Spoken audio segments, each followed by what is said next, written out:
N'y a-t-il pas de révolution aux USA? Bah, pourquoi ils explosent pas? Parce que, les gens sont ultra précarisés dès le début de leur vie.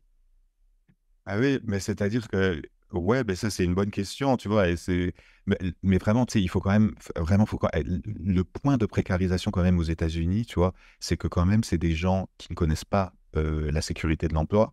C'est 50, tu vois, des gens qui, ont moins de 500 $ sur leur, compte, d'épargne, tu vois? Les gens ont pas de retraite non plus, tu vois? Il y a vraiment une société qui est ultra précarisée et puis il y a une société, bah, qui est pas très, politisée. Tu vois? C'est-à-dire que 60 des gens, vont voter pour l'élection présidentielle. Tu vois? Ça veut dire que la moitié des gens, en fait, vont pas voter. Il y a toutes les autres élections, aussi.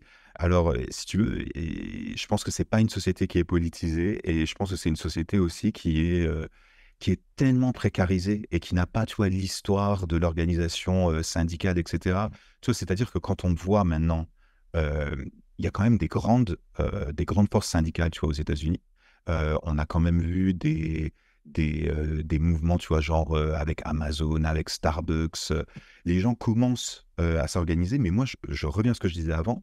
Tu vois, moi je crois que c'est tous les gens qui ont appris ça, dans leurs cours, à l'université ou même, au lycée, qui commencent à se rendre compte que c'est possible, tu vois? Et ça arrive maintenant et vraiment pour un pays comme les États-Unis, tu vois, un pays où, quand tu parles de socialisme, les gens te regardent, là aussi comme si tu étais un fou. Bon, tu vois, tu as un candidat en 2016 qui se décrit comme socialiste, en 2020 aussi, c'est Bernie Sanders, tu vois? Et puis à partir de 2020, tu as quand même plein, plein, plein de luttes, syndicales qui sont gagnées. Alors et voilà, on est en retard par rapport à plein de pays, tu vois? Mais on démarre de tellement loin, c'est-à-dire que c'est je veux dire, il faut quand même se mettre, tu vois, dans la peau d'un Américain moyen, tu vois, qui est dans la survie tous les jours, tu vois?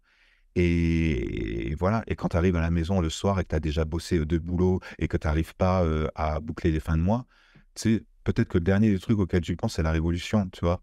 Et moi, je pense aussi que c'est pour ça que Trump, est si encore, populaire, tu vois? C'est que c'est des réponses faciles, c'est des réponses genre, bah, c'est les minorités qui vont prendre votre boulot, c'est les immigrés et cetera.